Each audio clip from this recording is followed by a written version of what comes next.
బౌల్లా గిన్నెలా నీ kitchen set అదంతా? ఆహా, అవన్నీ బోల్లేనా? అదేంటి అట్లేమంటాం? చల్ల చేసేదా అది? ఆహా, మజ్జిగ చేసేదా?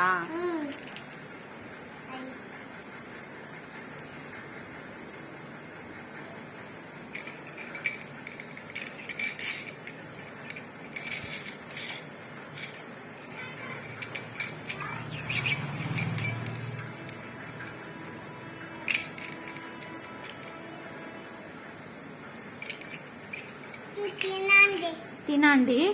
ఏం చేసిల్లండి మీరు? ఏం కూర అండి?